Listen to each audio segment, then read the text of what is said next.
Isang mapagpalang umaga po sa ating lahat. Bago pa tayo magsimula ay may konti lang pong mga anunsyo.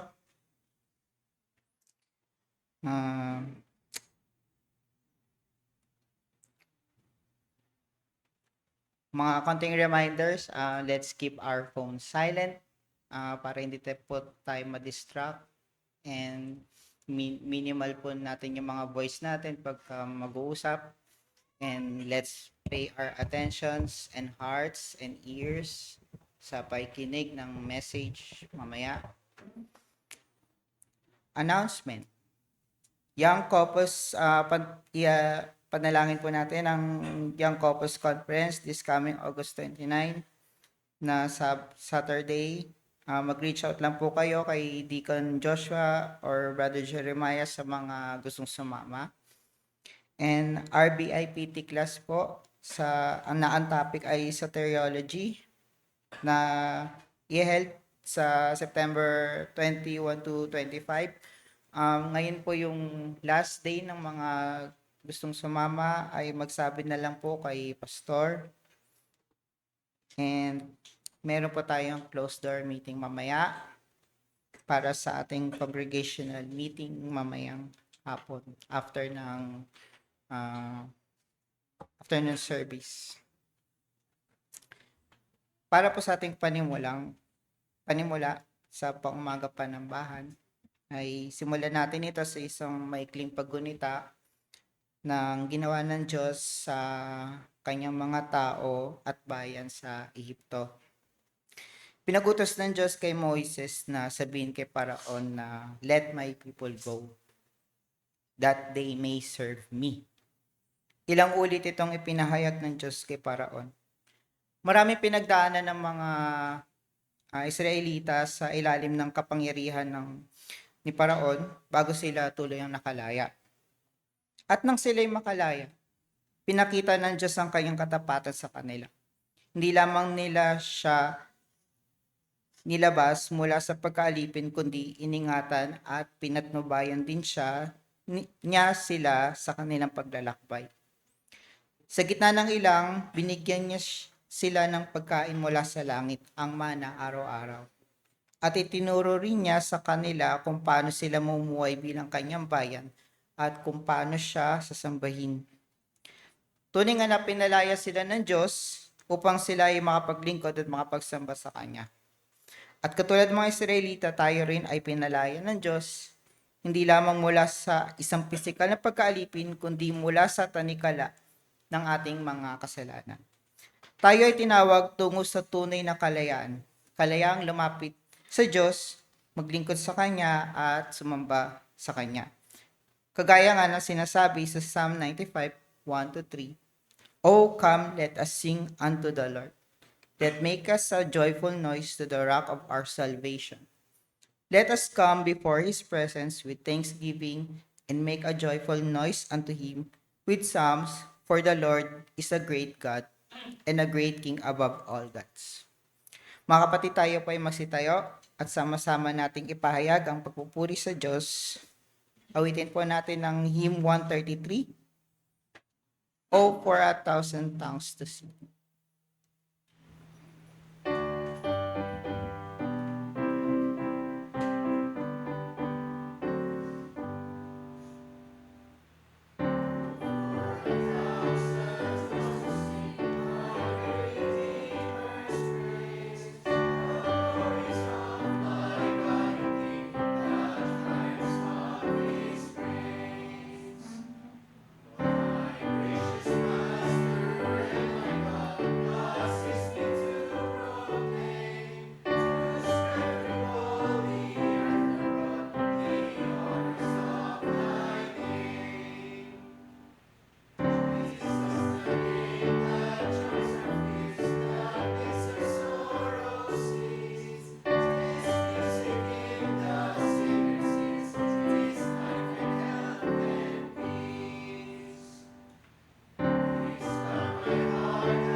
Tayo po'y manalangin.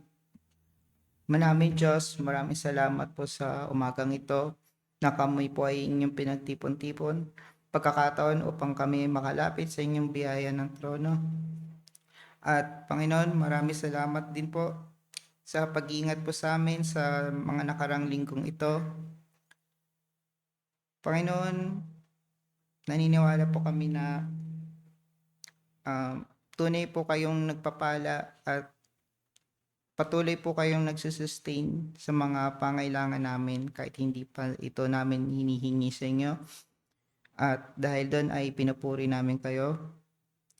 Maraming salamat po Panginoon sa mga attendees na patuloy niyo po na dinadala dito upang makapakinig ng inyong salita. Na Panginoon ay ihandaan niyo po kami sa pakikinig ang aming mga puso.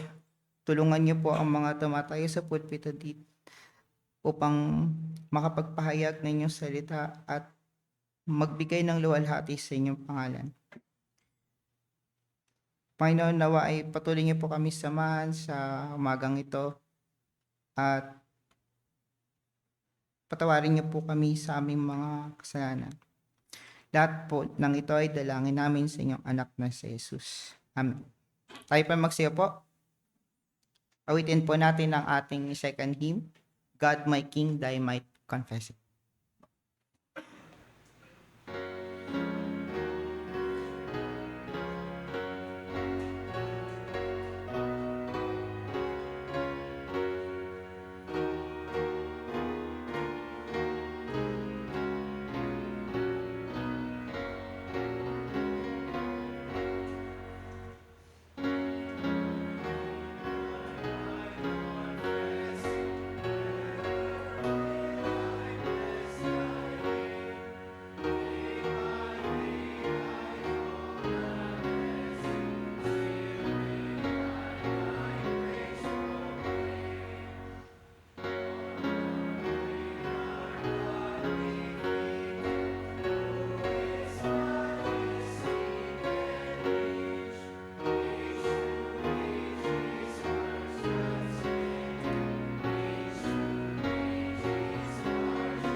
Makibukas po ang lahat sa aklat ng Exodus.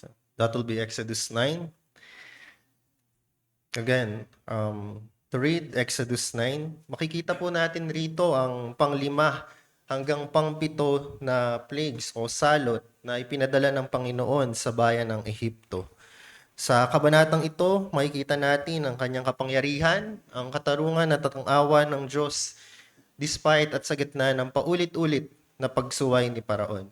Ating basahin ng Exodus 9, ito po ang hindi nagmamaliw at hindi nagbabagong salita ng Panginoon. Pagkatapos ay sinabi ng Panginoon kay Moises, puntahan mo ang Paraon at sabihin mo sa kanya, ganito ang sabi ng Panginoon, ng Diyos ng mga Hebreo. Payagan mong umalis ang aking bayan upang sila'y makasamba sa akin. Sapagkat kung tatanggihan mong paalisin sila at sila'y pipigilan mo pa, ang kamay ng Panginoon ay magbibigay ng matinding salot sa iyong hayop na nasa parang, mga kabayo, mga asno, mga kamelyo, mga baka, at sa mga kawan. Ngunit gagawa ang Panginoon ng pagkakaiba sa mga hayop ng Israel at sa mga hayop ng Ehipto upang walang mamatay sa lahat ng nauukol sa mga anak ni Israel. Ang Panginoon ay nagtakda ng panahon na sinasabi, bukas ay gagawin ng Panginoon ang bagay na ito sa lupain. Kinabukasan ay ginawa ng Panginoon ang bagay na iyon. Ang lahat ng hayop sa Ehipto ay namatay, ngunit sa hayop ng mga anak ni Israel ay walang namatay kahit isa. Ang paraon ay nagsugo at walang namatay kahit isa sa kawan ng mga Israelita. Ngunit ang puso ni Paraon ay matigas at hindi niya pinayagang umalis ang taong bayan. Verse 8, sinabi ng Panginoon kay Moises at kay Aaron, dumakot kayo ng isang dakot na abo sa hurno at isaboy ito ni Moises sa himpapawid sa paningin ni Paraon. Ito'y magiging pinong alabok sa buong lupain ng Ehipto at magiging pigsang susugat sa mga tao at sa hayop sa buong lupain ng Ehipto. Kaya't sila'y kumuha ng abo sa hurno at tumayo sa harap ni Paraon. Isinaboy ito ni Moises sa himpapawid at naging pigsang sumusugat sa tao at sa hayop. Ang mga salamangkero ay hindi makatayo sa harap ni Moises dahil sa mga pigsa, sapagkat nagkapigsa ang mga salamangkero at ang lahat ng mga Ehipsyo. Ngunit pinatigas ng Panginoon ang puso ng Paraon at hindi niya dininig sila gaya ng sinabi ng Panginoon kay Moises. Sinabi ng Panginoon kay Moises, bumangon kang maaga sa kinaumagahan at tumayo ka sa harap ng Paraon. Sabihin mo sa kanya, ganito ang sabi ng Panginoon, ang Diyos ng mga Hebreo. Payagan mong umalis ang aking bayan upang sila'y makasamba sa akin, sapagkat ngayon ibubuhos ko na ang lahat ng aking salot sa iyo, sa iyong mga lingkod at sa iyong bayan upang iyong malaman na walang tulad ko sa buong daigdig. Sapagkat ngayon maaari ko nang iunat ang aking kamay upang dalhan ka ng salot at ang iyong bayan at nawala ka na sana sa lupa. Subalit dahil sa layuning ito ay binuhay kita, upang maipakita sa iyo ang aking kapangyarihan at ang aking pangalan ay mahayag sa buong daigdig. Nagmamalaki ka pa ba laban sa aking bayan at ayaw mo silang paalisin? Bukas sa ganitong oras ay magpapabagsak ako ng mabibigat na yelong ulan na kailan may hindi pa nangyayari sa Ehipto mula ng araw na itatag ito hanggang ngayon. Ngayon nga'y magsugo ka, ipasilong mo ang iyong mga hayop at lahat ng iyong pag-aari sa parang. Bawat tao at hayop na maabutan sa parang at hindi may isilong ay babagsakan ng yelong ulan at mamamatay. Ang bawat natakot sa salita ng Panginoon sa mga lingkod ni Paraon ay nagpauwi ng kanyang mga alipin at ng kanyang hayop sa mga bahay. Ngunit ang nagwalang bahala sa salita ng Panginoon ay pinabayaan ng kanyang mga alipin at ang kanyang kawan sa parang. Verse 22, sinabi ng Panginoon kay Moises, iunat mo ang iyong kamay paharap sa langit upang magkaroon ng yelong ulan sa buong lupain ng Ehipto na babagsak sa mga tao, sa mga hayop at sa mga bawat mga halaman sa parang sa buong lupain ng Ehipto. Kaya't iniunat ni Moises ang kanyang tungkod paharap sa langit at ang Panginoon ay nagpadala ng kulog, yelong ulan at may apoy na bumagsak sa lupa. At ang Panginoon ay nagpaulan ng yelo sa lupain ng Ehipto. Sa gayoy nagkaroon ng yelong ulan at ang ng apoy na sumisiklab sa gitna ng yelong ulan. At ang gayong napakabigat na yelong ulan ay di nangyari kailanman sa buong lupain ng Ehipto mula nang maging bansa ito. Binagsakan ng yelong ulan ang buong lupain ng Ehipto, ang lahat na nasa parang, maging mga tao, maging hayop, pati ang halamanan sa parang, at binali ang lahat ng punong kahoy. Sa lupain lamang ng Goshen na kinaroroonan ng mga anak ni Israel, hindi nagkaroon ng yelong ulan. Ang Paraon ay nagsugo at ipinatawag sina Moises at Aaron at sinabi sa kanila, ako'y nagkasala sa pagkakataong ito. Ang Panginoon ay matuwid, samantalang ako at ang aking bayan ay masama. Pakiusapan ninyo ang Panginoon sapagkat nagkaroon na ng sapat na kulog at yelong ulan. Papayagan kong umalis na kayo at hindi na kayo mananatili pa. Sinabi ni Moises sa kanya, pagkalabas ko sa lungsod, aking iuunat ang aking mga kamay sa Panginoon, ang mga kulog ay titigil at hindi na magkakaroon pa ng yelong ulan upang iyong malaman na ang daigdig ay sa Panginoon. Ngunit tungkol sa iyo at sa iyong mga lingkod, alam ko na hindi pa kayo natatakot sa Panginoong Diyos. Ang lino at ang sebada ay nasira sapagkat ang sebada ay naguuhay na at ang lino ay namumulaklak na. Subalit ang trigo at ang espalta ay hindi nasira sapagkat hindi pa tumutubo. Kaya't si Moises ay lumabas sa lungsod mula sa paraon at inuunat ang kanyang mga kamay sa Panginoon. Ang mga kulog at ang yelong ulan ay tumigil at ang ulan ay hindi na bumuhos sa lupa. Ngunit nang makita ng paraon na ang ulan, ang yelong ulan at ang mga kulog ay tumigil, muli siyang nagkasala at nagmatigas ang kanyang puso, pati ang kanyang mga lingkod. Ang puso ng paraon ay nagmatigas at hindi niya pinayagang umalis ang bayan ng Israel, gaya ng sinabi ng Panginoon sa pamamagitan ni Moises. Purihin ang Panginoon sa pagkabasa ng kanyang salita.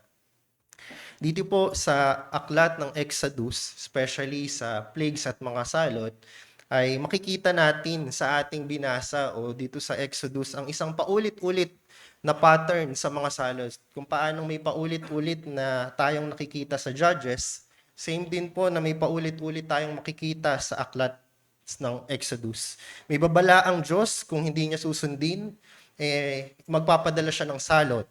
Yung salot na ipapadala niya ay ang kaparusahan. At after nun, may pagkaamin ni Paraon at para bang tunay na pagsisisi. After nun, may pagtigil ng salot at after nung pagtigil ng salot, ay muling magiging komportable si Paraon at magmamatigas. At makikita natin mga kapatid kung paano ito kahawig ng isang cycle ng kasalanan sa buhay ng tao. May babala ang Diyos at kung hindi natin ito susundin, ay may kaparusahan ng ating mga kasalanan. After nun, aamin tayo at panandali ang magsisisi. Merong ginhawa at awa ang ating Panginoon, ngunit ang magiging komportable at muli na naman tayong magmamatigas. Maging paalala sa atin ito mga kapatid. Kapag ba tayo ay binabalaan ng salita ng Panginoon, ay nakikinig ba tayo?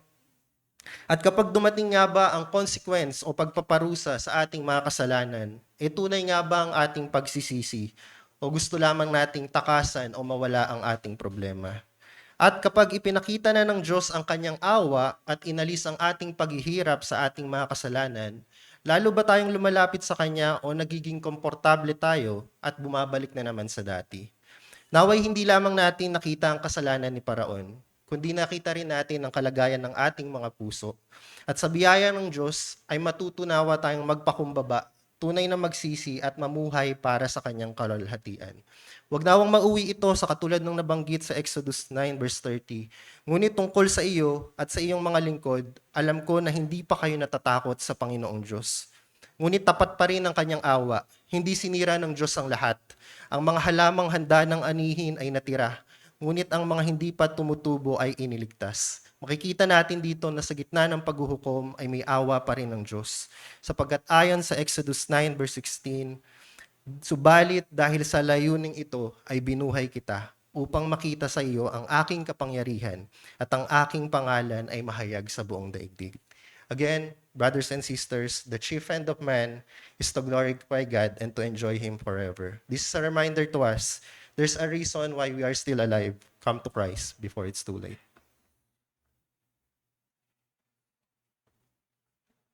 Manalangin tayo mga kapatid. O Diyos, salamat po sa mga leksyon na nakita po namin mula sa inyong salita na hinango sa aklat ng mga Exodus, Kabanata Siyam. Salamat Panginoon dahil pinatunayan niyo muli sa amin mula sa salita po ninyo kung gaano po kayo kadakila, makapangyarihan, ang buong mundo ay sa iyo, ang buong kalawakan ay ikaw ang may gawa at may-ari. Nawa o Diyos, ang tugon namin sa pagtanaw ng kapangyarihan mo na ito ay hindi po kagaya ng tugon ni Paraon na pagmamatigas ng aming puso. Nawa o Diyos, ang ibunsad sa amin nito ay takot, pagsamba sa iyo, paggalang. Yamang nalalaman namin, O Diyos, na bawat may hininga ay magbibigay ng sulit sa harapan mo bilang kanilang manlilikha. At kagaya, Panginoon, ang sinabi ni Moises kay Paraon na bagamat si Paraon ay merong lip service na sinasabi niya na kinikilala niya na ang Diyos, ngunit siya kinumpronta ni Moises at sinabi ni Moises na alam niya na si Paraon at ang kanyang mga tao ay hindi pa tunay na natatakot. O Diyos, huwag niyo pong hayaan na maging ganito ang yung posisyon namin ngayong umaga, na meron lang kaming lip service na sinasabi namin, na sinasamba namin kayo, inaawit namin ang mga himno ng papuri sa inyo, nananalangin kami sa inyo, ngunit alam po pala ninyo, O Diyos, na ang tunay na posisyon ng puso namin ay kawalan pa rin ng takot at pagkilala sa inyo. O Diyos, sirain niyo po nawa ang aming rebelyon, at kung meron man sa amin na nalaglag sa ganitong kasalanan, naway lingapin po ninyo, O Diyos, at tulungan niyo po kami. Nawa, O Diyos, sa pagtanaw ng kaluwalhatian mo, ang tanging maging tugon po namin ay pagsambang totoo, isang pagsamba na wagas, isang pusong mapagpakumbaba. Yamang nalalaman namin, O Diyos, na ikay na napupuot sa sino mang nagmamataas, ngunit nagbibigay ka ng grasya sa mga nagpapakumbaba. Kaya sa umagang ito, tulungan niyo po kami, O Diyos, na luwalhatiin ang pangalan po ninyo, luwalhatiin si Hesukristo na inyong anak, magpasakop sa kalooban ng banal na Espiritu. Nais naming itaas at itanghal ang pangalan ng aming nag-iisang Diyos. May our souls magnify you this morning. Nawa ay kunin po ninyong aming kaisipan, O Diyos. Marami sa amin maaari, O Diyos, ay nag-iisip ng eskwela sa araw ng bukas, trabaho, mga kailangan naming gawin, mga dapat naming ma-accomplish o mga isi-celebrate namin sa parating na linggo. O Diyos, nawa i-empty ninyo ang aming isip sa oras na ito, sa araw na ito, sa lahat ng karnal at makamundong bagay. Nawa ang aming isip, puso, ang aming kaluluwa, ang aming mga labi, walang ibang laman kundi bagay na ukol sa inyo. At hindi namin to kaya sa aming sarili. Kailangan po namin ng grasya po ninyo. May you subdue our hearts, our intellects. Nawa kunin po ninyong aming kalooban and make it totally surrendered to your will this day. Nawa mabigay namin ang pagsamba na ayon sa Espiritu at sa katotohanan. Nagpapasalamat kami sa pagsustain niyo po sa aming lahat, O Diyos, sa mga nakalipas na bagyo, at tuloy-tuloy ang pag-ulan nitong mga nakaraang araw. Salamat at sinustain mo po kami, O Diyos. Salamat at pinanatili niyo ang aming buhay. Salamat, Panginoon, at may mga probisyon, may mga pang-araw-araw kaming pangkabuhayan, nakakain, may pera kaming nagagastos. Lahat ng ito, O Diyos, ay kabutihan mo sa amin. Napaka mabuti at maawain niyo po sa amin, O Diyos. Meron kaming mga trabaho, may mga tinatangkilik kami na ginagamit mo para masustina ang aming pamumuhay. Lahat ng ito, O Diyos, ay galing po sa inyo. Maging ang kalakasan namin, O Diyos, na dumating dito sa iglesia na ito at sumamba sa inyo, ito'y galing pa rin, Panginoon, sa inyo, at dapat namin kayong pasalamatan. Tinataas po namin sa inyo sa panalangin ang mga kapatid po namin na nasa banig ng karamdaman. Naalala po namin si Brother Ron na inoperahan nitong nakalipas na araw. Dalangin namin ang kanyang recovery mula sa operation niya sa gallbladder. Bigyan niyo po siya, Panginoon, ng lakas. Si Sister Hannah na mag-isang nag-aalaga sa kanya, tulungan po ninyo. Bigyan niyo po, Panginoon, ng wisdom sa pag-aalaga kay Brother Ron at sa kanilang anak na si Toby, na pinapanalangin din namin, O Diyos, si Matthew na nalaglag sa double deck netong nakalipas na linggo. Tulungan niyo po na makarecover ang bata. Nawa, O Diyos, ay walang serious na nangyari sa kanya. At maging si Justin, O Diyos, ay dinadalangin namin na hindi namin nakasama sa araw na ito dahil merong sakit. Maging ang kanyang father, si Brother Manny, at ang kanyang brother na meron ding gout. Dinadalangin namin, O Diyos, sa iyo. Naway kaawaan po ninyo ang aming mga mahal sa buhay at kapatid na ito. Nataas din namin sa inyo, O Diyos, ang aming mga kapatiran na nagdadalang tao, si Sister Flor. Nadalangin namin na pagpalain niyo po ang bata sa kanyang sinapupunan, si Habakkuk. Nawa lumaki ito sa kanyang sinapupunan na malusog, maayos ang kanyang kalusugan. At nawa, O Diyos, ang mga tinitik na vitamins at iba pang mga bagay na ginagawa ni Sister Flor in preparation sa kanyang panganganak. Nawa, O Diyos, ay pagpalain niyo, maging ang pagbabantay at pag-aalaga sa kanya ni Brother Harry. Nawa, O Diyos, ay pagpalain niyo. Maging si Ada, O Diyos, na inoobserbahan at maaaring magkaroon ng minor operation sa kanyang mata. Nawa, O Diyos, ay lingapin ninyo ng awa ang bata na ito. Si Sister Mildred, O Diyos, na recovering sa kanyang panganganak, bigyan niyo siya ng strength at ang pagpapala nawa, Panginoon, sa health ni Baby Daniel ay igawad mo, wisdom kay Brother Roman sa pag-aalaga at pagsusupervise sa kanyang mag-ina. Nawa, Panginoon, ay pagpalain niyo ang mga kapatid namin na nangangailangan ng physical na strength. Dinadalangin din namin sa inyo, Diyos, ang mga kapatiran namin na nasa labas ng bansa at kailangan pumunta ron para magtrabaho at iba, Panginoon, ay may ibang mga affairs doon. Pagpalain niyo po nawa sila, si Brother Jerry at si Nanay Doris na nasa US. Samahan niyo po sila, pagpalain niyo po ang buhay nila, gawin niyo po silang blessing doon sa iglesia na kinabibilangan nila ngayon. Si Brother Sam na nasa barko at si Brother Joris na nag-aaral sa Australia, nawa samahan niyo po sila, o Diyos, sa kanilang mga pangkaabalahan. Huwag niyo po nawa, o Diyos, ilayo sila. Huwag niyong hayaan na lumayo sila sa iyong salita.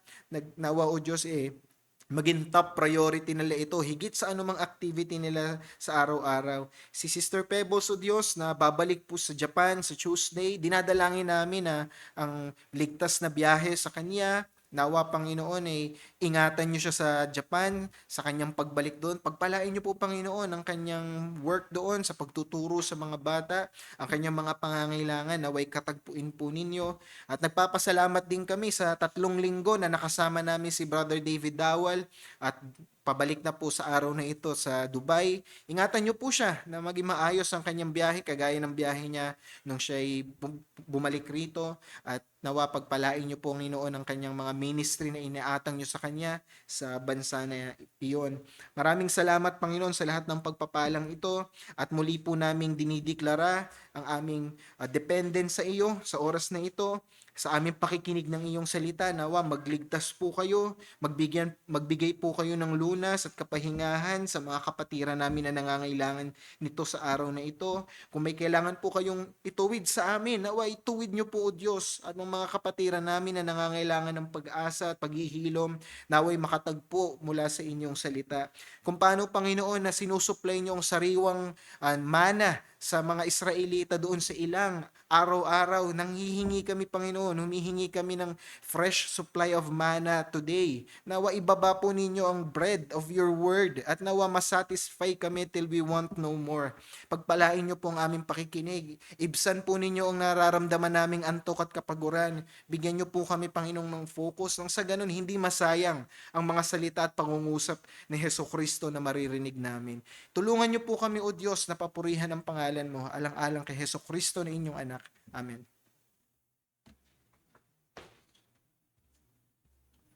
Tayo po magsitayo para sa ating offertory. Awitin po natin ang day by day.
Pwede na po tayo mo po. Napaka ganda po nung hymno na ating inawit, no? Um, Nung minsan po, kung naaalala ko, 2018, dumalo po ako sa isang maliit na pagtitipon o quote-unquote church doon sa amin sa may Tanza. Hindi pa po ako noon dumadalo sa isang reformed na congregation. At naalala ko, may sinabi po yung pastor na naroon, sabi niya, nakarinig daw siya ng direktang boses ng Diyos, sinabi niya. So binigyan daw siya ng isang declaration ng Diyos. So ako naman, na nakikinig, I was expecting na makakarinig ako ng something na very grand. So sinabi niya, kinausap ako ng Diyos, narinig ko yung boses niya, sinabi niya sa akin, magbenta daw ako ng kwek-kwek bukas sa tapat ng bahay. So yun daw yung ginawa niya Sabado ng umaga. May ganito pong notion na yung Diyos ginagawa nating sobrang personal sa extent na nagiging blasphemous na yung tingin natin sa pangungusap po ng Diyos. Tayong mga reformed, tayong mga reformed leaning, hindi natin nakocommit yan Hindi natin nakocommit yan na ginagawa nating very little ang Diyos, na nangungusap siya sa atin audibly para sabihin magbenta tayo ng kwek-kwek sa tapat ng bahay. Hindi natin nakocommit yan, pero nakocommit naman natin yung other side of the extreme. Dahil nga, meron tayong disdain sa view ng ilang mga evangelical na ginagawang tiny God si Yahweh, napunta naman tayo sa kabilang extreme. Ang nangyayari, hindi na natin nakikita na yung Diyos na sinasamba natin is a personal God. Ay isang Diyos na may pakialam sa ating buhay. Ang nakikita na natin ay isang Diyos na distant.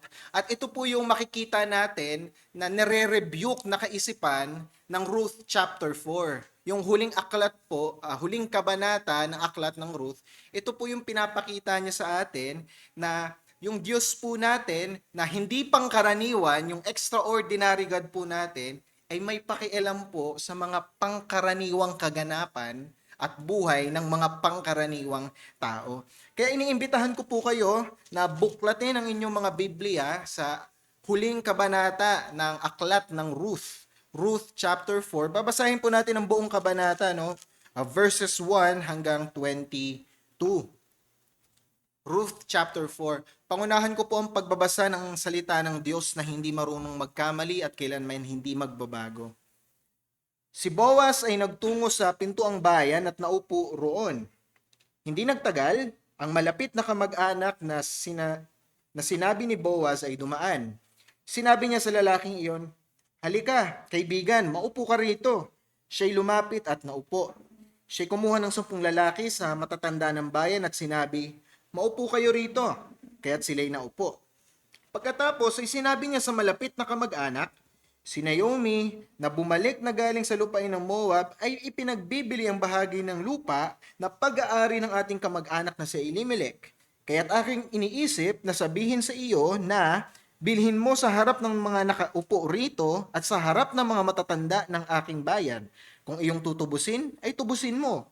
Ngunit kung hindi mo tutubusin, ay sabihin mo, upang malaman ko. Sapagkat wala nang iba pang tutubos liban sa iyo, at ako ang sumunod sa iyo. At sinabi niya, aking tutubusin. Nang magkagayoy sinabi ni Boaz, sa araw na iyong bilhin ng bukid sa kamay ni Naomi, ay iyo rin binibili si Ruth na Moabita, na asawa ng namatay, upang ibangon ang pangalan ng namatay sa kanyang mana. At sinabi ng malapit na kamag-anak, hindi ko ito matutubos para sa aking sarili, baka masira ang aking sariling mana. Iyon ang aking karapatan ng pagtubos, sapagkat hindi ko ito matutubos. Ito ang kaugalian ng panahon sa Israel tungkol sa pagtubos at tungkol sa pagpapalitan upang pagtibayin ang lahat ng mga bagay. Hinuhubad ng isa ang kanyang panyapak at ibinibigay sa kanyang kapwa, at ito ang paraan ng pagpapatotoo sa Israel. Kaya't nang sabihin ng malapit na kamag-anak kay Boaz, bilhin mo para sa iyo, ay hinubad niya ang kanyang panyapak. At sinabi ni Boaz sa matanda sa buong bayan, Kayo'y mga saksi sa araw na ito na aking ibinili ang lahat ng kay Elimelech at lahat ng kay Kilyon at kay Malon mula sa kamay ni Naomi. Bukod dito'y si Ruth na Moabita na asawa ni Malon ay aking binili upang aking maging asawa, upang ibangon ang pangalan ng namatay sa kanyang mana, upang ang pangalan ng namatay ay huwag matanggal sa gitna ng kanyang mga kapatid at sa pintuang bayan ng kanyang sinilangan. Kayo'y mga saksi sa araw na ito. Pagkatapos ang buong bayan na nasa pintuang bayan at ang matatanda ay nagsabi, kami ay mga saksi, gawin nawa ng Panginoon ang babaeng papasok sa iyong bahay na maging gaya ni na Raquel at Leah na sila ang nagtatag ng sambahayan ni Israel. Maging makapangyarihan ka nawa sa Efrata at maging bantog sa Bethlehem. Ang iyong sambahayan ay maging gaya ng sambahayan ni Perez na ipinanganak ni Tamar kay Huda dahil sa mga anak na ibinigay ng Panginoon sa iyo sa pamamagitan ng kabataang babaeng ito. Kaya't kinuha ni Boaz si Ruth, siya'y naging kanyang asawa at siya'y sumiping sa kanya. Pinagdalang tao siya ng Panginoon at siya'y nanganak ng isang lalaki. Sinabi ng mga babae kay Naomi, purihin ng Panginoon na hindi ka pinabayaan sa araw na ito na mawala ng isang malapit na kamag-anak. Maging bantog nawa ang kanyang pangalan sa Israel. Siya sa iyo ay magiging tagapanumbalik ng buhay at tagapag-alaga sa iyong katandaan, sapagkat ang iyong manugang na babae na nagmahal sa iyo na parang sa iyo ay higit pa kaysa 7 anak na lalaki ay nagsilang sa kanya. Kinuha ni Naomi ang bata, inihilig sa kanyang kandungan at siya'y naging tagapangalaga nito. Binigyan ng pangalan ng bata ng mga babaeng kanyang kapitbahay na sinasabi, may isang lalaki na ipinanganak kay Naomi at tinawag nila ang pangalan niya na Obed. Siya ang ama ni Jesse na ama ni David. Ito ang salinlahi ni Perez na naging anak ni Perez si Hezron, naging anak ni Hezron si Ram, naging anak ni Ram si Aminadab, naging anak ni Aminadab si Naason, naging anak ni Naason si Salmon, naging anak ni Salmon si Boaz, naging anak ni Boaz si Obed, naging anak ni Obed si Jesse, at naging anak ni Jesse si David. Saglit po tayong manalangin. Aming Diyos, mahina po ang aming isip.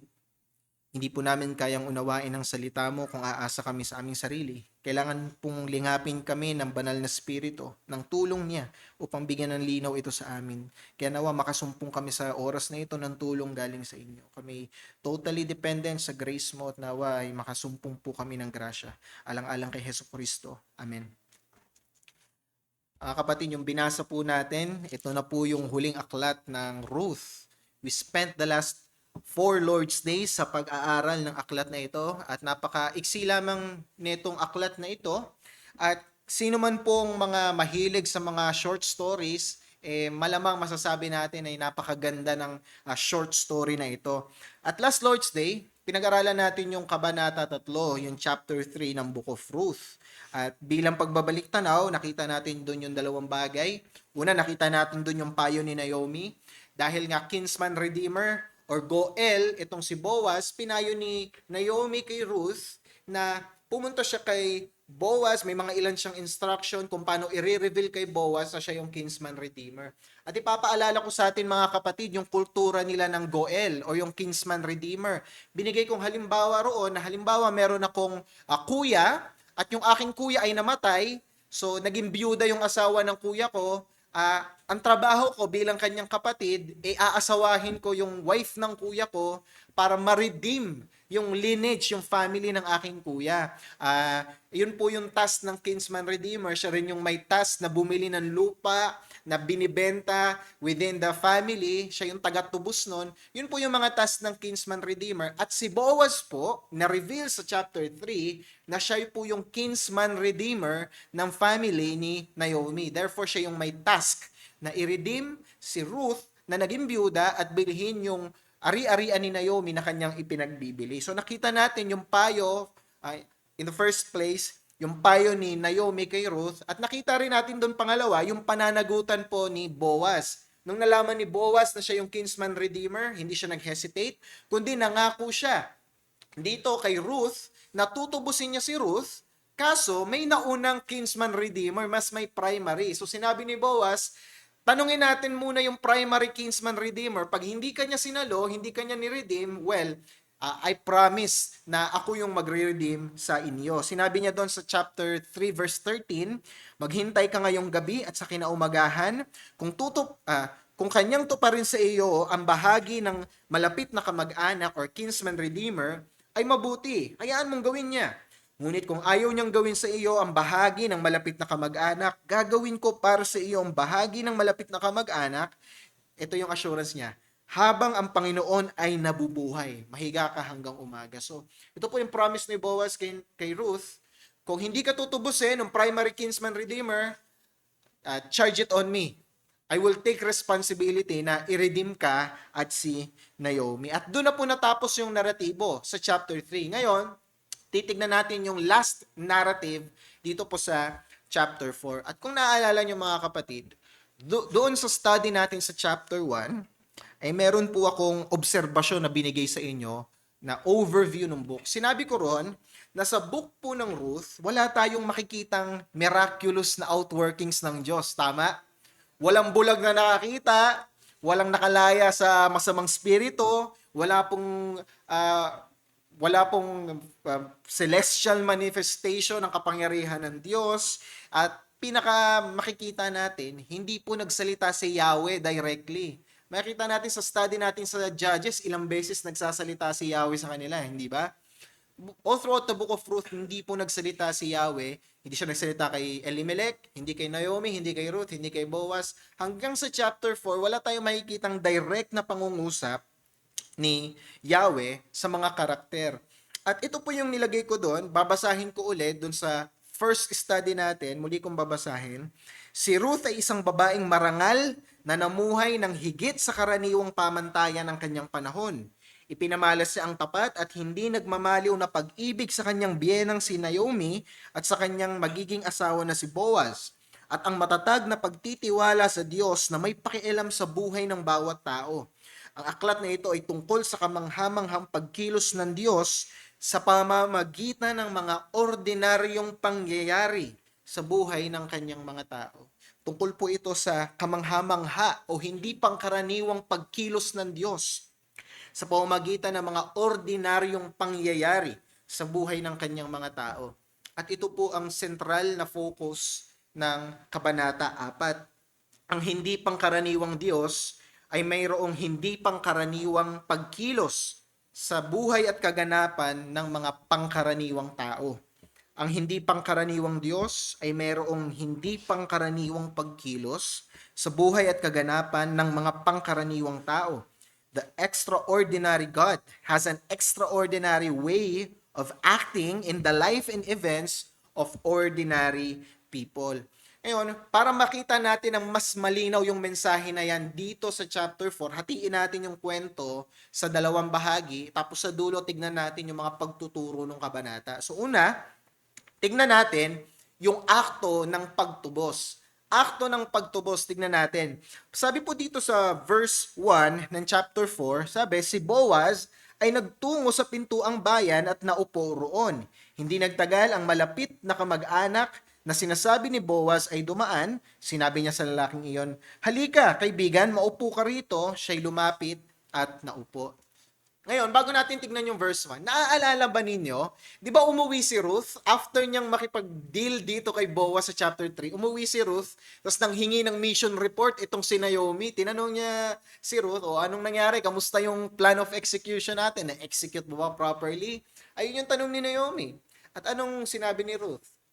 Sinabi niya yung pangako ni Boaz, at ito yung assurance ni Ruth, assurance ni Naomi, sa character ni Boaz. Sinabi niya sa chapter 3, verse 18, sinabi ni Naomi, maghintay ka anak ko hanggang sa iyong malaman kung ano ang mangyayari, sapagkat ang lalaking iyon ay hindi hihinto hanggang sa matapos niya ang bagay sa araw na ito. So ito yung assurance ni Naomi sa character ni Boaz. Alam niya, si Boaz is a man of his own words. Naaaktuhan agad ito ni Boaz. Nag-man up si Boaz, nag-take responsibility, alam niya na magiging seryoso si Boaz sa bagay nito. At yun ngayon nangyari. The next morning, hindi sinabing the next week kinaumagahan tumungo agad sa pintuang bayan, ito si Boaz, para isettle yung matter dito po sa pag-redeem kay Naomi at kay Ruth. So hindi siya nag-delay at ang pinuntahan po niya ay yung pintuang bayan. Alam niyo po, sa ancient Israel, wala po silang Supreme Court. Wala po silang, hindi pwedeng sabihin na doon ka sa barangay magpaliwanag. Wala po silang gano'n, wala silang barangay hall, wala silang munisipyo. Kung meron po silang kailangang isettle na legal matter, pumupunta po sila sa city gate, sa pintuang bayan. Ito po yung pinaka-courtroom nila. Dito po nila sinisettle yung kanilang mga legal matters at dahil nga legal matter yung kinsman redemption, dito pumunta si Boaz sa may courtroom. And nakita po niya, dumaan po doon yung kanyang malapit na kamag-anak. Hindi po pinangalanan sino tong primary kinsman redeemer na sinasabi ni Boaz. Siya yung dapat tumubos kay Naomi at kay Ruth. Hindi pinangalanan anonymous So dumaan at pinaupo niya doon sa pintuang bayan. Tingnan natin yung verse 2. Sinabi, siya'y kumuha ng 10 lalaki sa matatanda ng bayan at sinabi, maupo kayo rito. Kaya't sila'y napaupo. So ang ginawa ni Boaz, nandun siya sa courtroom, nandun siya sa pintuang bayan, nakita niya yung primary kinsman redeemer, pinaupo niya sa gilid niya, at tumawag siya ng 10 witness. Okay? 10 witness yung tinawag niya kasi legal matter ito di ba yung kasal, legal matter yun, may pipirmahan kayong marriage contract, kailangan ng witness. Ganon din po rito. Kasi marriage niya kay Ruth yung nakasaalang-alang dito, kailangan niya ng witness, tumawag siya ng 10. And according po sa Old Testament civil law, para po maselyuhan, maging valid yung transaction, yung legal transaction, kailangan po 2 or 3 witness lang po. 2 or 3 witness. Yan nga po yung language ni Christ, di ba? Sa presensya ng 2 o 3 saksi. Kasi yun po yung language sa Old Testament 2 to 3 witness lang kailangan. But the fact na 10 tao, etong hiningi ni Boaz na mag-witness, gusto niyang bigyan ng madiing kaseryosohan itong transaction po na ito. Ngayon, nandun na siya sa pintuang bayan, nandun siya, pinaupo niya yung primary kinsman redeemer, nakaupo din sa harap nila yung 10 witness, sinabi na ni Boaz yung agenda niya sa meeting kung bakit niya pinatawag itong mga lalaking ito. So sinabi niya sa verse 3 rather, sinabi niya, si Naomi na bumalik na galing sa lupain ng Moab ay ipinagbibili ang bahagi ng lupa na pag-aari ng kanyang kamag-anak na si Elimelech. So binibenta daw ni Naomi yung lupa. Tandaan natin, mahirap lang si Naomi at si Ruth galing sa Moab, pumunta ng Bethlehem at malamang naisip ni Naomi na itong lupa na pag-aari niya, ibenta niya nang sa ganun meron silang panggastos para mabuhay sila ni Ruth. Kasi nga namumulot lang po ng sebada at uhay itong si Ruth, ayun lang yung kanilang pinagkukunan ng pagkain. So, dahil binibenta ito, task po ng kinsman redeemer na siya yung bibili ng lupa ni Naomi. Tingnan natin yung verse 4. So, sinabi ni Boaz, kaya't iniisip ko na sabihin sa iyo, so sinabi niya dun sa primary kinsman redeemer, bilhin mo sa harap ng mga nakaupo rito at sa harap ng mga matatanda ng aking bayan. Kung iyon tutubusin, ay tubusin mo. Ngunit kung hindi mo tutubusin, ay sabihin mo upang malaman ko. Sapagkat wala nang ibang tutubos liban sa iyo, at ako ang sumusunod sa iyo. So ito yung sinabi ni Boaz dun sa primary kinsman redeemer. Sabi niya, binibenta yung lupa ni Naomi, ikaw yung may responsibility na bumili nito bilang kinsman redeemer. Pero according sa Old Testament law, you have the right to refuse. Kasi, pwede kasing meron kang valid reason to refuse. Now, in the case na hindi mo balak bilhin yung lupa ni Naomi, it's all right, ako sasalo. Yan ang sinabi ni Boaz. Sa tingin ba ninyo, sa heart ni Boaz, gusto niya na bilhin ng primary kinsman redeemer yung lupa? Of course not, right? Gusto niya tumanggi yun, right? Kasi gusto niyang asawahin si Ruth Diba? Gusto niyang mag-take responsibility. Pero tingnan niyo sa dulo ng verse 4, anong sinabi ng primary kinsman redeemer? Sinabi niya, aking tutubusin. Imagine the heartbreak na naramdaman ni Boaz, no? Parang nadurog yung puso niya. Siguro habang sinasabi niya pa lang na, ito, si Naomi, binibenta yung lupa. Nagsasalita yung isip niya, please say no, please say no, please say no. Tapos nung natapos niya na, sinabi bigla nung primary kinsman redeemer, alright, done deal, tutubusin ko. So imagine niyo yung heartbreak na naramdaman ni Boaz. Malamang pumasok sa isip niya, naku, paano na to? Hindi lang lupa ni Naomi yung nawalan na ako ng chance na pakasalan si Ruth. Right? Maaari na ganun yung naramdaman ni Boaz. Pero ito yung kailangan nating klaruhin. Meron pong two requirements to be a valid kinsman redeemer. Dalawang requirement. Una, you have to be a close relative. Malapit na kamag-anak. Pasok ba si primary kinsman redeemer? Yes. Here's the second qualification. You have to be willing. My question is, willing ba si malapit na kamag-anak? Yes or no? Sabi niya ba yes, sabi niya ba no? Yes, willing siya. Sabi niya, tutubusin niya eh. Willing siya. So, sinabi niya, tutubusin daw niya. Pero here's the thing. Bigla pa lang may uno reverse card itong si Boaz. Basahin natin verse 5. Sinabi niya, na magkagayon sinabi ni Boaz, sa araw na iyong bilhin ng bukid sa kamay ni Naomi, iyo ring binibili si Ruth na Moabita. Si Ruth na Moabita na asawa ng namatay upang ibangon ang pangalan ng namatay sa kanyang mana. Sinabi niya dito sa primary kinsman redeemer, okay, sige, balak mong bilhin yung lupa. May surprise ako sa'yo, kasama si Ruth dyan. Aasawahin mo rin si Ruth. According sa batas, kailangan mo siyang i-take as a wife. Sa verse 3, sa chapter 3 rather, anong tawag niya kay Ruth? Eshek. Sabi niya, a virtuous woman. You are. Sabi niya kay Ruth. Bakit dito, hindi niya sinabi na iyo rin binibili si Ruth na Eshek. Hindi mo binibili si Ruth na virtuous woman. Ang sinabi niya, si Ruth na Moabita.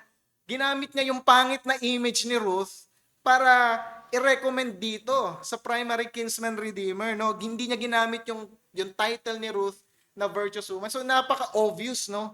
Na gusto talaga ni Boaz na mapangasawa itong si Ruth. Na ginamit niya yung pangit na moniker o katawagan neto ni Ruth. So sinabi niya, hindi lang lupa ni Naomi yung kukunin mo pag nag-take responsibility ka. Kailangan mo ding asawahin si Ruth na Moabita. Oy, according sa Old Testament, bawal mag-asawa ng Moabita. Siguro yun yung nasa isip ni Boaz, ano? Siguro ayun yung pang-lure niya para tumanggi itong primary kinsman redeemer. So anong tugon? Nung nalaman ito nung primary kinsman redeemer, sinabi niya, sa verse 6, sabi niya, hindi ko ito matutubos para sa aking sarili.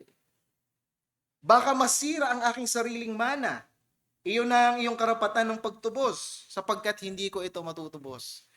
Imagine kung paano tumalon yung puso ni Boaz nung narinig niya ito na sinabi ng primary kinsman redeemer. Sa wakas, successful yung aking plan. Tumanggi si primary kinsman redeemer.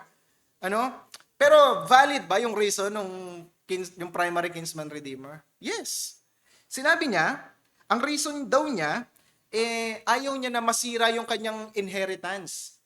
Ayaw niya kasi, once na inasawa niya si Ruth na Moabita, may tendency si Ruth na ihati yung kanyang possession sa Moabite. Ayaw nung primary kinsman redeemer na yung possession niya, mapunta sa isang Moabita, gusto niya ma-preserve sa mga Hudyo lamang.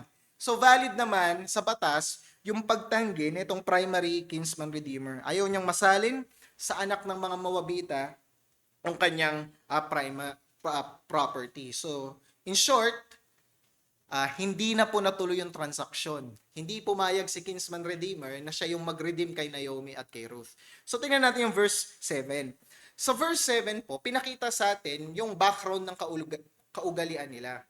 Halimbawa po tayo, bumili tayo ng lupa sa panahon natin ngayon. Ang dami po nating hahanapin na legal papers, hindi ba? Titulo, marami mga proseso. Nung panahon po nila, wala namang ganon. Wala pong titulo. Wala pong ganon. So, para masettle yung mga legal matters, ang pagpapatunay po, kumbaga yung pagpasa po nung transfer ng rights o transfer ng title, hindi po papel, sapatos or sandalyas. So, halimbawa, binili ni Brother Kiel yung lupa ko. Ang patunay ni Brother Kiel na nabili niya yung lupa ko, lalabas niya yung sapatos ko. Kasi binigay ko sa kanya yung sapatos ko as proof na na-transfer ko na yung property kay Brother Kiel. So, ayun nga yung ginawa nila sa verse 8. Ang ginawa nung primary kinsman redeemer, dahil nga ayaw niyang bilhin, binigay niya yung rights niya kay Boaz, hinubad niya yung kanyang sandalyas, at binigay ito kay Boaz. Ngayon, tingnan natin yung verse 9. So, hawak na ni Boaz yung sapatos na ito ni primary kinsman redeemer as proof na siya na yung may right as a kinsman redeemer. Pakinggan natin yung speech ni Boaz. Ano yung sinabi niya nung nakuha niya na yung rights kay Naomi tsaka kay Ruth? Sabi niya dito sa verse 9, kayong mga saksi sa araw na ito na aking binili ang lahat ng kay Elimelech, yung asawa ni Naomi.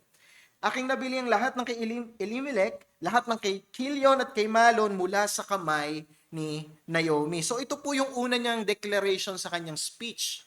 Siya na yung rightful owner. Siya na yung may right of ownership sa lahat ng possession ni Naomi at ni Ruth. Tingnan natin yung pangalawa niyang declaration, no? Sa verse 10. Sabi niya, bukod dito, si Ruth na Moabita na asawa ni Malon ay aking binibili upang aking maging asawa, upang ibangon ang pangalan ng namatay sa kanyang mana, upang ang pangalan ng namatay ay wag nang matanggal sa gitna ng kanyang mga kapatid.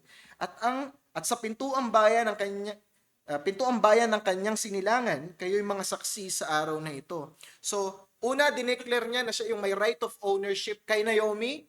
Pangalawa, dineclare niya na siya na yung may right to marry kay Ruth.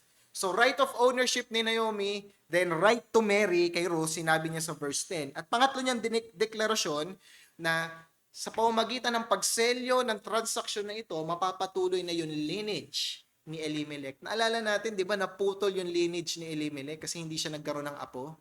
Pero nagkaroon ng assurance yung lineage ni Elimelech na magpapatuloy through the seed, through the son and daughters neto po ni Boaz kay Ruth. So napakaganda, ano? Happy ending. Yung nangyari, nakuha ni Boaz yung right for Naomi at yung right to marry kay Ruth. Ngayon, tingnan natin yung tugon ng witness kasi tapos na yung speech ni Boaz eh. Ito yung speech ni Boaz.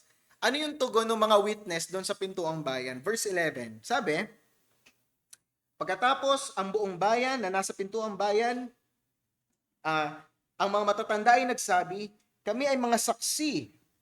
Gawin nawa ng Panginoon na ang babaeng papasok sa iyong bahay ay maging gaya ni Raquel at ni Leah na sila ang nagtatag ng sambahayan ni Israel, maging makapangyarihan ka nawa sa Efrata at maging bantog sa Bethlehem. So binanggit po si Leah at si Raquel. Itong dalawang babae na po ito, ito po yung two of the women sa Old Testament na nagtatagpo ng tribe of Judah. So sinasabi ng mga saksi, pagpalaing ka nawa, itong si Ruth na papakasalan mo, maging kagaya siya ni Raquel at ni Leah, binanggit dyan yung dalawang lugar, Bethlehem at Efrata, parehas lang po yan. Efrata yung old name ng Bethlehem, Bethlehem yung modern city, at binanggit din si Perez, yung anak ni Judah kay Tamar. So, again, ina-associate dito si Boaz at si Ruth at nawa maging pagpapala sila sa bayan ng Israel kung paano naging pagpapala si Perez, si Leah at si Raquel sa bayan ng Israel. Isa po itong deklarasyon ng mga saksi na naway maging pagpapala si Ruth at si Boaz sa buong angkan ng Israel. So yun yung una nating makikita, yung akto ng pagtubos. Sa pangalawang bahagi, tignan natin ang bunga ng pagtubos. So tignan natin ano yung nangyari. Ano yung naging bunga ng pagtubos na ito ni Boaz. So punta tayo sa verse 13. No? Fast forward na tayo. Fast forward tayo sa verse 13. Maraming kaganapan mula po sa verse 12 hanggang sa verse 13. Umuwi na si Boaz. Siguro dala-dala niya yung sapatos na ito ni primary kinsman redeemer. Tapos siguro nagtatalon siya sa saya. Sinabi niya yung balita kay Naomi at kay Ruth, and they live happy ever after. Pagdating natin dito sa verse 13, makikita natin, nagkaroon po ng anak si Boaz at si Ruth. Siguro tapos na yung kasal nila, at nagsama na sila sa isang bahay, at tama naman ito sa batas na kanilang gawin. Isipin ninyo yung pagpapala kay Naomi at kay Ruth. No? Akala nila mamamatay na sila sa gutom sa chapter 1, pero anong nangyari sa kanila? Merong redeemer na nagkakalinga sa kanilang pamilya. At itong pagsasama nila na ito ay nagbunga ng isang bata. Nagkaroon sila ng son. Tingnan natin yung verse 14. Nung nalaman ng mga tao, ng mga taga Bethlehem, na nagkaroon ng son, si Ruth at si Boaz, tingnan niyo yung sinabi ng mga tao. Sa verse 14, sinabi, Sinabi ng mga babae kay Naomi, purihin ang Panginoon na hindi ka pinabayaan sa araw na ito na mawala ng isang malapit na kamag-anak. So, nag-declare sila ng blessing. Hindi daw pinabayaan si Naomi. Nag-provide ang Diyos ng Redeemer para sa kanila. Tandaan po ninyo na si Naomi, nung pumunta po siya ng Bethlehem, ano yung first word sa kanya ng mga tao sa Bethlehem? Is that Naomi? Hindi ba yan si Naomi na umalis dito sa lupa na ito? May bad rep siya eh. Ano sabi ni Naomi? Huwag niyo na akong tawagin Naomi, tawagin ninyo akong Mara.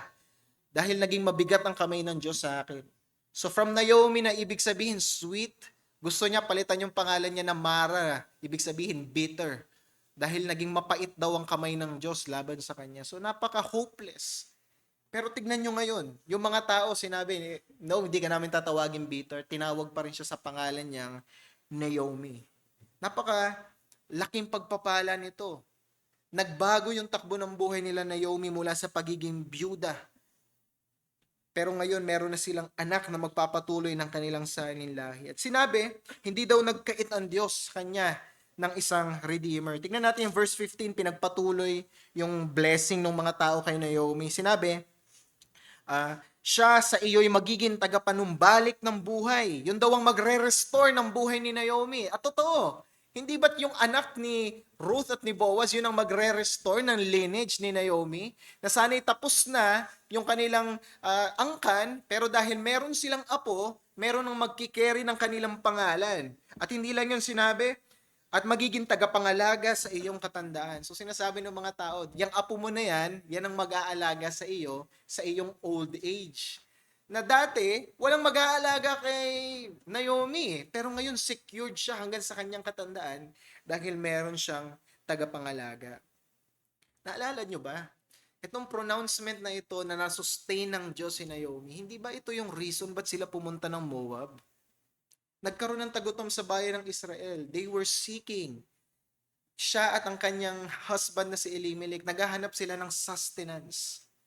Hindi nila ito natanggap sa lupa ng mga Moabita. Bumalik sila ng Bethlehem matapos mamatay ni Elimelech at ng dalawa niyang anak na si Malon at si Kilion.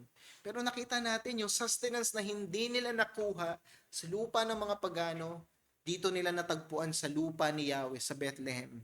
Natanggap nila yung sustenance. At tignan ninyo, ang ganda ng description ng mga tao kay Ruth. Sabi niya, si Ruth daw is far better than 7 sons. Daughter po ito si Ruth eh. Daughter-in-law nga eh. Hindi siya biological daughter ni Naomi, pero sabi ng mga tao, itong si Naomi na itong si Ruth na minahal ka ng husto Naomi, itong si Ruth na ito, better pa siya, mas mainam pa siya kaysa sa 7 anak na lalaki than 7 sons. Ganon katindi yung character na pinakita nito ni Ruth towards sa kanyang mother na si Naomi. At tingnan natin yung mga sumunod na verses. Sa verse 16, nakita natin na itong si Naomi, siya yung naging tagapangalaga ng anak ni Ruth. So, ibig sabihin si Lola, siya yung nag-alaga dito kay Apo. At sa verse 17, may kita natin na binigyan ng pangalan itong Apo na ito. Yung anak ni Ruth at ni Boaz, binigyan ng pangalan. Ang tanong, sino nagbigay? Ang nagbigay ba sa verse 17? Si Boaz, si Ruth, si Naomi? Hindi po. Ang nagbigay po yung mga kapitbahay. Ito po yung first account sa scripture na hindi parents o hindi relatives yung nagpangalan sa baby. Sila yung nagpangalan sa bata. Ang pinangalan po nila sa bata ay Obed. Nang ibig sabihin po sa Hebrew ay servant or worshipper of God. Yan po ang ibig sabihin ng Obed sa Hebreo. Then, sa verse 18 to 20, basahin natin yung genealogy nung ano yung mga sumunod na salinlahi after ng kanilang anak na ito. Pakinggan natin itong mabuti mga kapatid. Verse 18 to 20. Ito ang salinlahi ni Perez na naging anak ni Perez si Hezron, naging anak ni Hezron si Ram, naging anak ni Ram si Aminadab, naging anak ni Aminadab si Naason, naging anak ni Naason si Salmon. Sabi sa dulo ng verse 20. Kilala niyo si Salmon? Ito po yung asawa ni Rahab. Kung naalala po natin sa Joshua chapter 6, ito po yung bayarang babae na naligtas dun sa conquest ng Jericho. Isa po itong, hindi po ito Hebreo, isa po itong hintil na napasok sa pamilya ng Panginoon. Asawa po ni Rahab si Salmon, anak ni Rahab at ni Salmon si Boaz. Verse 21, naging anak ni Salmon si Boaz, naging anak ni Boaz si Obed. Pakinggan ninyo itong verse 22. Sabi sa verse 22, naging anak ni Obed, si Obed anak ni Boaz at ni Ruth. Naging anak ni Obed si Jesse. Si Jesse, naging anak ni Jesse si David. Alam natin kung sino si David, si Haring David. Who would have thought na itong marriage ni Ruth, the Moabite, at neto ni Boaz, the lowly farmer, sa kanila po manggagaling yung lineage ng hari ng Israel. Paano po nagtapos yung Book of Judges? Judges chapter 21. Paano nagtapos? Noong mga panahon na ito, walang hari sa Israel. Walang hari sa Israel. Doon nagtapos ang Judges. Paano nagtapos yung Ruth? Sa salitang David. Doon po nagtapos ang Ruth. Sinasabi ng Judges, sa panahon na ito, walang hari. Ang sinasabi ng Ruth, finally sa panahon na ito, meron ng hari. So nabaliktad po yung lahat ng kaguluhan mula sa aklat ng hukom na ating mga binasa. Diyan po nagtapos ang aklat ng Ruth. A very short story, pero hindi po siya short ng pagtuturo sa atin ng katotohanan ng Diyos. And what a great ending to a short narrative. So tignan natin yung mga pangungusap sa atin ng Diyos bilang pagtatapos mula sa aklat ng Ruth. Ano ba yung pinapakita ng buod o yung kabuuan ng aklat na ito sa atin? Ano yung pinapakita niya? Ano ba yung nais na matutunan natin? Nais ng Diyos na matutunan natin mula sa 4 na kabanata ng maikling aklat na ito. Una, nais ng Diyos na matutunan po natin na ang Diyos ay Diyos ng pangkaraniwan. Ang Diyos ay Diyos ng pangkaraniwan. Totoo mga kapatid, totoo na ang ating Panginoon, si Yahweh, kumikilos po siya sa pamamagitan ng paglikha ng sanlibutan. Mula sa kanyang salita, nagawa po lahat ng bagay. Nakita natin na ang Diyos kumikilos siya, na kaya niyang lunurin ang buong mundo sa ilalim ng tubig sa loob po ng 40 days and 40 nights. Kaya po niyang magpadala ng 10 salot. Nakita natin yan sa scripture reading. Kaya niyang magpadala ng salot para parusahan ng isang rebellious na bansa. Kaya po niyang hatiin ang dagat para pakawalan ng kanyang mga tao. Kaya po niyang magpabagsak ng apoy. Kahit basang-basa yung alay, kaya niyang magpabagsak ng apoy at sunugin ito. Kaya po niyang magpadala ng haligi ng apoy. Kaya niyang magpadala ng haligi ng ulap. Kaya niyang magpaulan ng mana. Kaya niyang magbigay ng sustenance ng kanyang mga tao sa pang-araw-araw, kaya niyang sumakop ng mga imperyo gamit ang mga mahihinang nilalang, kaya niya pong magpaulan ng lahat ng klase ng pagpapala at iba pang mga kagilagilalas na pagkilos ng Diyos. Ang Biblia po, hindi po yan kapos sa lahat ng pagtuturo sa atin kung gaano kadakila ang Diyos, kung gaano siya kadiyos. Pero mga kapatid, kung ang tingin lamang po natin sa Diyos ay isang cosmic giant, isa lamang siyang ultra-celestial force na nagmamanage ng buong kalawakan. At masyado siyang busy para pagtuunan ng pansin yung mga ordinaryong kaganapan natin sa ating buhay. Kung ganyan lang po ang tingin natin sa Diyos, hindi po natin kilala ang Diyos. Hindi po natin kilala ang Diyos kung yan lamang ang tingin natin sa Kanya. At ito po yung beauty ng Book of Ruth. Pinapakita natin sa atin ito na gaano man kadakila ang Diyos, isa po siyang Diyos ng mga ordinaryong tao. Isa po siyang Diyos ng mga ordinaryo. Makikita natin sa buhay ni Ruth at ni Naomi. Isa lamang silang maliit na pamilya na nagbakasakali sa Moab. Naghanap lamang na makakain. Namatayan ang asawa at mga anak. Naiwan si Ruth kasama ang kanyang dalawang manugang na si Orpha at naiwan si Naomi sa dalawa niyang manugang na si Orpha at si Ruth. At dahil sa kagutuman, dahil sa kawalan ng pangkabuhayan, napilitan silang bumalik sa Bethlehem. At nakita natin si Ruth na nanatili sa kanya.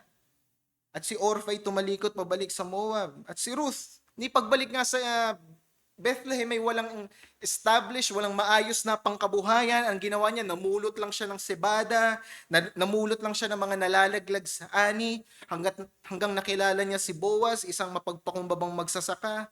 At pinagpala ng Diyos si Boaz, Pinagpala niya rin si Ruth ng pagkain at trabaho. Kalaunan ay naging asawa ni Boaz si Ruth. Napakasimpleng kwento lamang po ng aklat na ito. Wala tayong nakita ditong propeta. Wala ngang propetang nabanggit. Hindi nabanggit dito si Moises, hindi nabanggit si Elias. Wala pong nabanggit na pangalan ng hukom. Walang Samson o Gideon. Wala pong nakitang pangitain. Walang supernatural na pagkilos ng Diyos.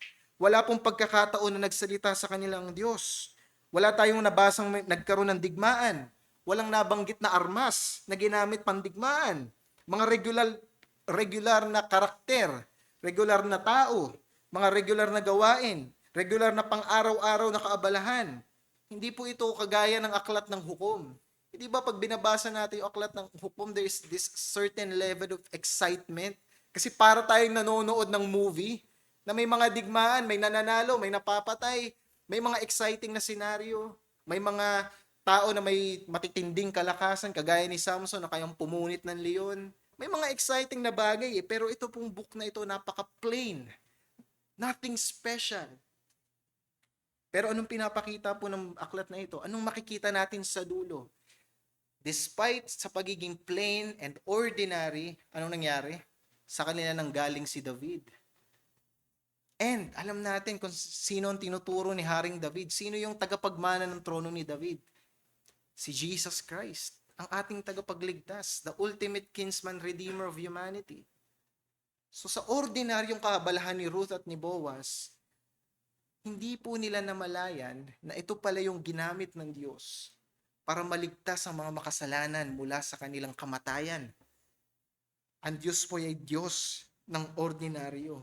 Ginamit ng Diyos ang pagiging regular at ordinaryo ng mga gawain nila Ruth.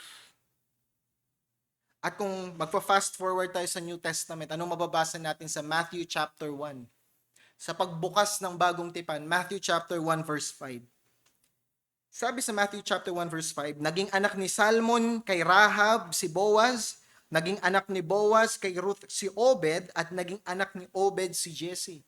Nabanggit itong si Ruth at si Boaz sa bagong tipan at ang kanilang anak na si Obed. Matthew chapter 1 verse 15 to 16, baba tayo. Matthew 1:15 to 16. Pansinin natin ito. So nilista yung salinlahi ni Jesus, si Obed, naging anak niya si Jesse, nagpatuloy Matthew chapter 1:15 to 16. Naging anak ni Eliud si Eleazar, naging anak ni Eleazar si Matan, at naging anak ni Matan si Jacob, naging anak ni Jacob si Jose, na asawa ni Maria, na siyang nagsilang kay Jesus na tinatawag na Kristo.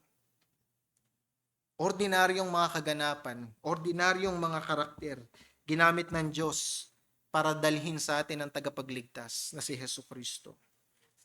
Dahil lamang sa simpleng pagsunod ni Ruth at ni Boaz sa kalooban ng Diyos. Dahil lamang sa simpleng pagtitiwala ni Naomi sa pagkilos ng Diyos. Kaya mga kapatid, huwag natin mamaliitin ang ating mga simpleng katapatan at pagsunod.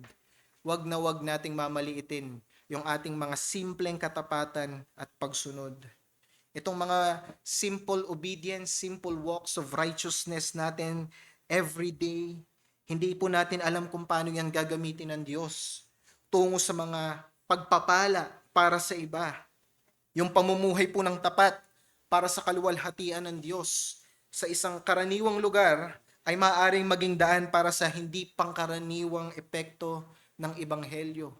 Hindi natin alam kung paano gagamitin ng Diyos yung ating mga simple acts of obedience. Paano kung gamitin niya ng Diyos para sa witness and salvation ng mga taong wala pa sa Kanya. So wag po nating mamaliitin ito. Meron pong isang atheist at isang materialist. Ang pangalan po niya, si Baron Holbach. Itong si Baron Holbach, meron po siyang aklat na isinulat noong 1772 na ang title po ay Good Sense. Itong aklat niya na Good Sense, ang gusto pong patunayan ng libro na ito na imposibleng meron Diyos. Dahil nga atheist siya eh. Sinabi niya doon sa book niya, if God be infinite, no finite being can have communication or relation with Him. Nakuha natin? Kung ay Diyos ay infinite, siya talaga ay Diyos. Kung totoong infinite siya, no finite being can have communication or relation to Him. Dahil imposible na yung infinite being makomprehend ng finite being. pag na-comprehend ng finite being, ang isang infinite being, the infinite being will cease to be infinite. Nakuha natin? So, sinabi niya, where there is no relation, there can be no union, communication, or duties. Where there is no relation, there can be no union, communication, or duties. Dahil nga ang Diyos, sa kanyang infinitude, hindi siya pwedeng mag-fit sa pagiging finite ng tao. Ito yung kanyang logical conclusion. God is infinite, man is finite. Finite man cannot have a relation or communication with the infinite. Therefore, religion becomes impossible. Faith becomes impossible. God becomes impossible. Ito yung kanyang conclusion. Kung totoong infinite ang Diyos, hindi siya mauunawaan ng mga finite na tao. Pag naunawaan natin siya, ibig sabihin, hindi talaga siya infinite. Therefore, there's no God. Dahil prerequisite sa isang Diyos to be infinite. Ang tanong ko, illogical ba yung conclusion ni Baron Holbach? Illogical ba? No. Very logical yun. Kung hindi mo i-consider lahat ng katangian ng Diyos. Kung gagawin mong obscure, isi-segregate mo, gagawin mong stand-alone characteristic or attribute ng Diyos ang pagiging ang kanyang infinitude, ang pagiging infinite ng Diyos. Ito ang hindi nauunawaan ni Baron Holbach, that yes, totoo, God is infinite, but also God is a personal God. God is a personal God. He is infinite yet personal. Yan ang hindi naiintindihan ni Baron. At hindi lang ito problema ni Baron Holbach, mga kapatid. Madalas problema din natin ito. Buti pa nga si Baron Holbach, consistent siya, atheist siya eh. And yet tayo, we profess God, we believe in God. Pero walang pinagkaiba kay Baron Holbach yung isip natin. Madalas tinatrato natin ang Diyos na infinite, pero impersonal. No. Our God is infinite and personal. Ito yung mystery ng kanyang being. How can a God be so infinite and glorious and yet relate to finite beings? How can it be? Ito ang mystery ng katangian ng Diyos na sa kanyang kadakilaan ay pinili niya na magkaroon ng relasyon sa ating mga makasalanang tao. Anong sinabi sa Psalm 23? Alam natin to, di ba? The Lord is our shepherd, we shall not want. Sabi pa doon, He makes me lie down in green pastures, He restores my soul, He leads me beside still waters. Mga akto ito ng Diyos na very personal. Inaalalayan, inaalagaan, iniingatan niya tayo. Hindi po ito gagawin ng isang Diyos na distant sa mga tao. Anong sinabi ni Yahweh sa Jeremiah 33:3? Jeremiah 33, sabi, call unto me. Sinabi ni Yahweh, tumawag daw tayo sa Kanya. Distant God, impersonal God. Sasabihin tumawag sa Kanya, tumawag ka sa akin at ako'y sasagot sa iyo at magsasabi sa iyo ng mga dakila at makapangyarihang bagay na hindi mo malalaman. This is God calling us to call Him. To call unto Him. Anong sinabi niya sa Matthew 6? Sinabi ni Jesucristo, wala daw maya na malalaglag sa lupa na ligid sa kanyang kaalaman. Kahit buhok sa ating ulo ay kanyang bilang. Wala nga tayong pakialam kung ilang buhok na lalaglag sa ulo natin eh. Ang Diyos may pakialam po.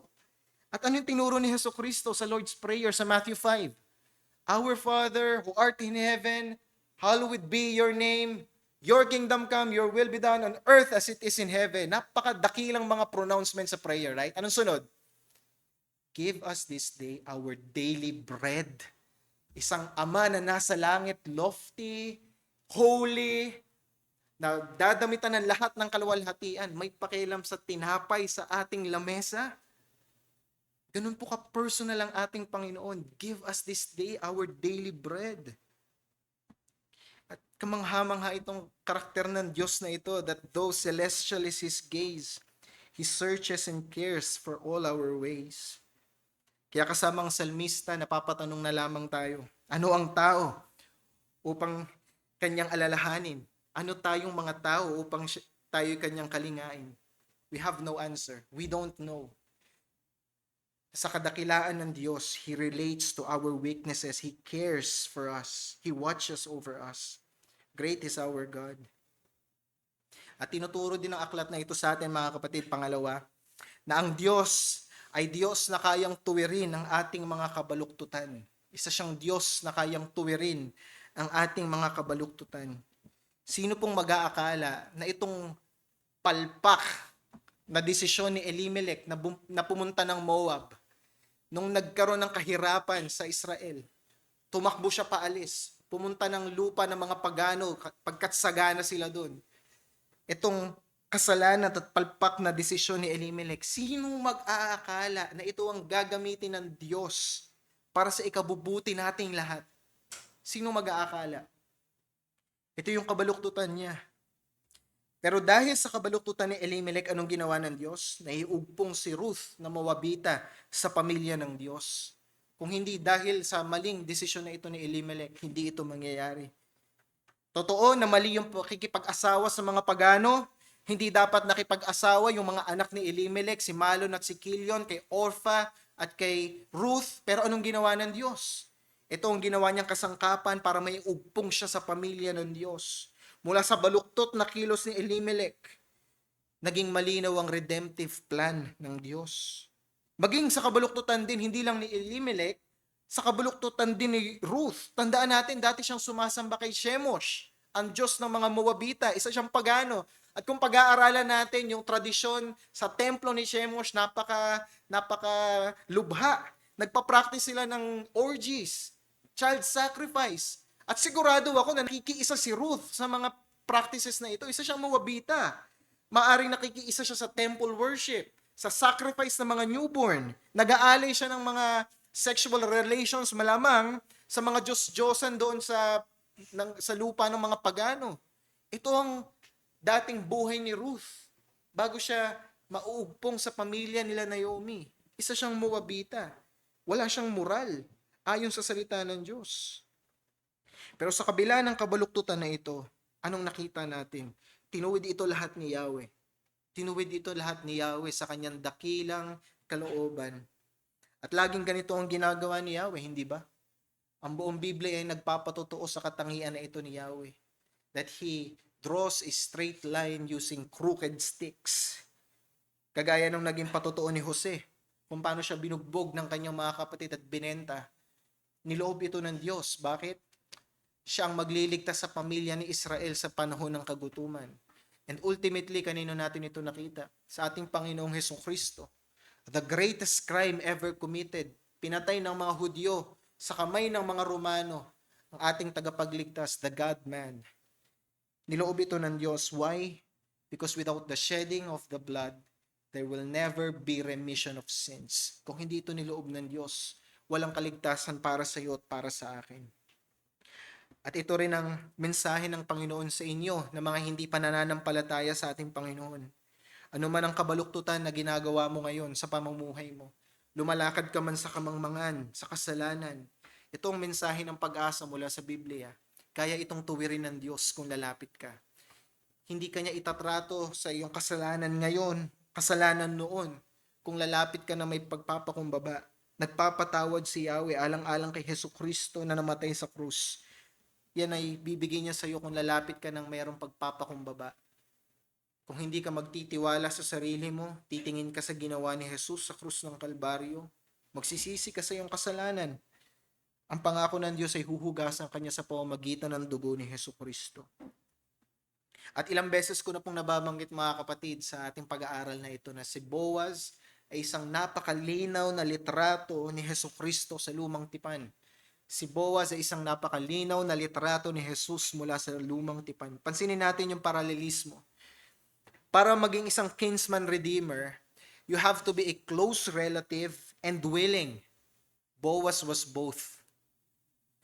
Boaz was both a close relative and a willing na relative. At yun ang naging reason kung bakit siya naging valid na kinsman redeemer. But you know, God is willing to save us. God is willing to be our redeemer. But hindi po close relative ng Diyos ang tao. Why? Because God is a spirit. Tayo'y flesh. Anong ginawa ng Diyos? He made Himself a close relative. And that is the necessity of incarnation. God is not our close relative. So what He did, He clothed Himself in our own flesh. He came down to us and became like us. The very thing that defied His deity. Tayong mga tao, winalanghiya natin ang pagka-Diyos ng Diyos nung tayo gumawa ng kasalanan. Pero imbis na parusahan tayo ng Diyos, dinamitan niya ang kanyang sarili ng ating laman at nakiisa kagaya natin. Our God became Christ, became the human Christ. So Christ, in the same way as Boaz, siya'y naging close relative and a willing representative. At nakita natin sa naratibo ng chapter 4, hindi basta-basta kinuha ni Boaz si Ruth as a wife. Hindi niya pinwersa, hindi niya binraso ito. Anong ginawa ni Boaz? Nagpasakop siya sa batas. Nagpasakop si Boaz sa batas. He must undertake the law before he can marry Ruth. Anong sinasabi sa atin sa bagong tipan? Christ redeemed us by what? Christ freed us from the law by becoming a curse for us. Galatians 3:13. For it is written, cursed is everyone who is hung on a tree. Nagpasakop si Jesucristo through and through, just like Boaz. Si Boaz, nakita natin, he did not care about Ruth's Moabiteness. Wala siyang pakialam sa pagiging Moabita ni Ruth, regardless of her past. Hindi kagaya nung primary kinsman redeemer na naging worry niya yung pagiging Moabita ni Ruth. Hindi ito tinignan ni Boaz kahit na meron siyang full knowledge ng sinfulness noon ni Ruth. And in the same way, Jesus is not ashamed to call us His own. Mga kapatid, nagigets ba natin itong thought na ito? Hindi po kinahihiya ni Jesucristo na tawagin tayong Kanya. Oftentimes, brethren, we don't even want to call ourselves Christian, right? In light of our weaknesses, our frailty, our coldness, minsan binibilang natin ang sarili natin na tapat na lingkod, hindi na natin magawa. Alam natin kung gaano tayo kahina. Hindi tayo mabuting representante ng pagiging Kristiyano. We can't even associate ourselves sometimes sa Christianity. Hindi natin ma-associate ang sarili natin kay blessed Redeemer natin na si Christ. But rest in this thought, brethren. Jesus is not ashamed to call us His brother. Jesus will never be ashamed to call you His sister. And Boaz restored and redeemed Ruth and Naomi. Sa bagong tipan, makikita natin, Jesus Christ redeemed us. Romans 5:8, while we were yet sinners, Christ died for us. Mga kapatid, hindi nagsisinungaling ang lumang tipan. Sa kahit anong aklat natin pumunta, hindi natin matanggi na naroon si Jesucristo. Totoo ang patotoo ni Jesucristo doon sa daan ng Emmaus. Anong sinabi niya? The whole of the scripture testifies about me. Hanggang sa pag-aaral natin sa 1 Samuel sa mga susunod na linggo, hindi pa rin natin mapipigilan ang sarili natin na makita si Jesucristo sa bawat pahina ng Biblia. Mula Genesis hanggang Revelation, the Bible screams the glory of Christ. At nawatulungan tayo ng Diyos na patuloy na makita yung kaluwalhatian ni Kristo sa lahat ng pag-aaralan natin.